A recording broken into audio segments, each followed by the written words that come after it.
guys, welcome to an episode of Cooking and Growing with the Frisbys, and guess what? We're cooking today, but not for us. My name's Keith. Beth is behind the camera today. Hey guys. And today we're doing something to take care of our sweet little canine pooches, or our fur babies. So instead of, and this all came about because you guys have heard us talk about Bella, and 3-4 weeks ago, Bella was at death's door. We got great news last night that her labs came back like perfect. They used the word great. So she's not 100% recovered. She's got some sort of a gastrointestinal type of disease that kind of reduces her protein counts. So she's gonna be married to medicine for the rest of her natural life, but that's fine because she's back to normal and we love that. But her diet has to change, and it's got to be, what did they call it? Hyperbiotic or something. Anyway, it just means a healthier diet that she has to have. So no more buying dog biscuits. So we said, how can we still treat her and give her healthy and keep her healthy and have snacks? So we are doing today dehydrated sweet potatoes. So we actually bought a dehydrator. We bought it kind of for us. We had given our larger one away, and then now we have found with all of our stuff in the garden, the herbs and all that, we want to do a better job this year of really harvesting all that, drying it out. So we bought an air fryer that has a dehydrator mode to it. So today we are going to make dehydrated sweet potatoes. The end result is this little beauty right here. Nice crunchy little, I ain't eating it, but I guess I could. But this is what we're looking for. And we treat them with this all the time during the day. And it's okay. It's okay for them to have that. But how does that all start? How do you get to that end result? Well, you get to that by starting with this. And I went to my local Costco store and I bought this for about $5.39. And it's, I don't know how many pounds this is. I guess it really doesn't matter. It's a lot. It's 8 to 10 sweet potatoes. But it takes a lot to just make a little bit of sweet potatoes. So here's how we start out. That's kind of nasty. So here's how we start out. And all I have to do, and I'm going to put this in the sink. I always do this in the sink and then I clean it out afterwards because this stuff flies all over the place. You guys know if you've ever used one of these. So all we do, and I'm just going to do one as I just peel this off. See what I'm talking about? How it flies all over the place. I'm always afraid I'm going to catch my hand with this and like take skin off of me. Wish there was a better way to do this. And if anybody has suggestions or you've seen a powered one, you see who's coming by? There's our sweet little Bella. She just came in. She always knows we're doing stuff for her. So I'm just getting the skin off of this, which I know they say the skin is healthy. Sometimes when I'm at a restaurant and I order one of those sweet potatoes, I actually do eat the skin, but it's obviously cooked and it's not raw. So we're starting out raw. I don't have to be perfect with this, but I'm going to try and be. Just peel this. I'm going to have to do 2 of them. Might as well just go ahead and do the second one. Oh, that's a big one though. These are big sweet potatoes. My God. Let's do this one. It's kind of a funky shaped one though. So we just peel these. I think the skin on an uncooked sweet potato is just, it's super rough. It is rough. So I don't think it would add to the flavor at all because we're not cooking them, we're dehydrating them, which is different. Oh, it would make it probably leathery. Yeah. Be like a farmer's hands. Nothing against farming. All right, we're done with that. So we have 2. See how Sweet Belle has shown up? Would you like one of these? Would you like one of these? Bentley, one for you, one for you.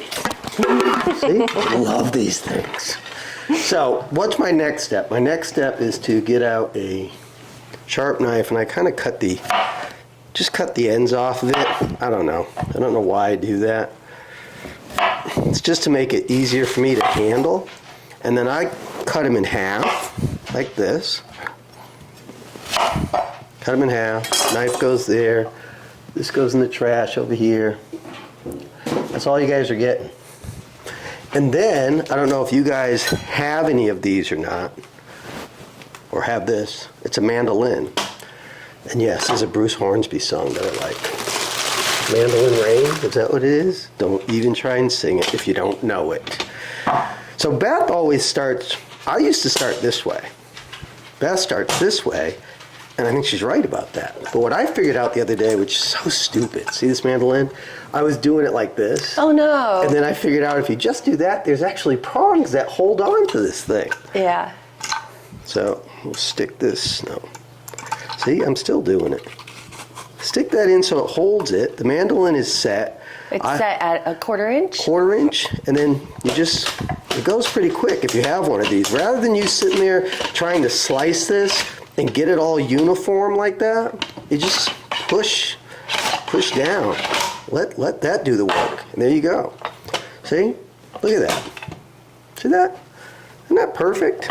So we just get a bunch of these going, and then we'll do that in a minute. Hang on.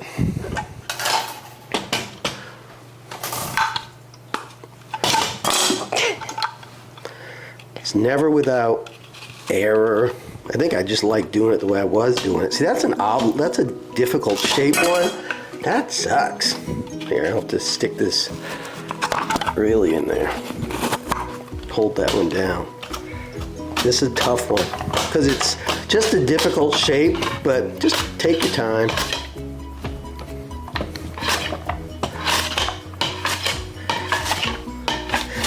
Reminds me of that thing I've always, and then this last one I always just do this. Just kind of nudge it. Don't be tempted to do that because you will lose a fingertip because this thing is awful sharp. Let's just finish these two. This board is just a very odd shape, you know? Stick this on. It makes such quick work of it. It really does. Okay. Then you got to move these to the side so they don't jam up. I got one more I got to do. God, I wish I'd known that sooner. Damn. Come on.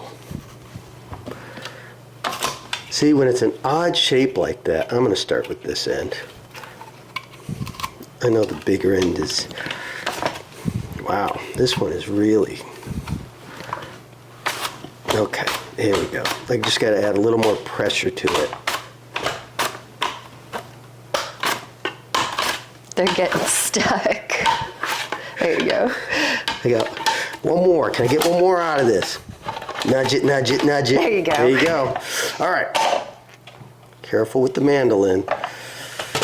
So look at all this. And you think that this is going to make a ton, but when it gets dehydrated, it really shrinks down. So we bought this dehydrator, and we were just doing it like one in the basket. And then I said to Beth, they must make like a rack insert or something like that. And she went on Amazon, and sure enough, they sell these racks that go inside that. So now all I do, line these out. You'd be so surprised when they come out there. You saw what size they were when they actually come out of there. Do that. You got this rack.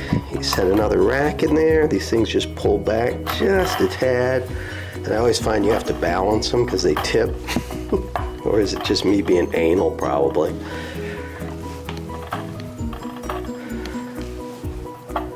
See, look at this. There's no seasoning. There's nothing really difficult about this. Just got to have the right equipment, which is what Beth and I always talk about, even when we talk about being in our garden. The right equipment. It makes all the difference. Oh my goodness, like those garden beds you saw me build, yes, I'm going to brag about the fact that I continued to hit my timeline on that. If I didn't have a post hole digger, a gas-powered auger, oh my God, I'm not young enough to be doing that out there anymore. Last one. Let's see if we can get all these on here. Yeah, it usually takes 2 medium-sized I'll fit them on there. potatoes. It'll be like a little puzzle. That one's going to turn into like nothingness. There we go. Do I do these? Yeah, why not? Why not? Everything's a chip. Wait. Look at that. So pretty. Look at that. I did it.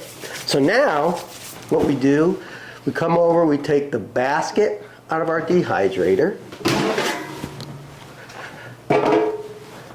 This cute little thing drops right down inside. Look at that. We come back over here. We put him in the dehydrator. Well, so now it's off. And I want to see this button here, it says dehydrate. So I simply say dehydrate. It's 6 hours at 150 degrees is what that's gonna be. So, and I just simply hit start, and it starts. So 6 hours from now, what you will end up with, and I'll come back maybe, I got a lot of garden work to do today. I got another bed to build, my God. That will turn into that. And did you see? It's nice and crunchy. They're nice and stiff and crunchy. Sound like poker chips.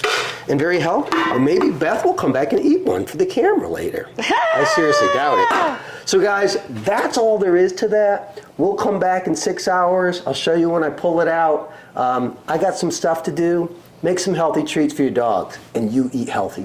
We'll see you in a minute. Welcome back. It's been 6 hours. Can you believe it? And it's done. And the unit here, great little unit called a Instant Vortex Plus. Good little unit. Because it just does everything for you and then it just beeps and tells you that it's over. So it's time to take them out and see what they look like. Oh yeah. A lot different from when they went in, huh? Wonder how hot this basket is. Tap, tap. You gonna try it? I'm gonna try and take it out. It's hot. If I just ignore it, all it is a transfer of energy, right? No one else. Whew, that's hot. And then I'm gonna put that back in there. And then I'm gonna go over here and I'm gonna get their little bucket of goodies. And then we just start taking them apart and putting them back in here. That's all you're doing. These, I did some research on it. So they last up to a year. So you don't have to worry about making too many. I mean, it doesn't make a lot. You see what happens here. You know, this is 6 hours. These things shrink down to these little, I mean, some of them are silver dollars, but some of them are not. So, but you see, Bentley, let's see. Are these These still hot? are fresh made chips. Are they enjoying those or what? So that's it. I'm just gonna put all these bad boys in this jar, put them back over on the counter. So you wanna make healthy snacks for your dogs? Just showed you how to do it, but you're gonna have to get a dehydrator and just let it do the work for you. I mean, I went out and I almost finished building a garden bed, but oh my God, it's so hot outside. These Georgia summers are killing me. So I got it partially done. So anyway, I'm gonna pack these up. Dogs are happy, I'm happy. Gotta make dinner tonight. It's gonna be Chilean sea bass. You've seen that episode before. So thanks for watching, guys. Eat healthy, grow food, make dog snacks. See you next time.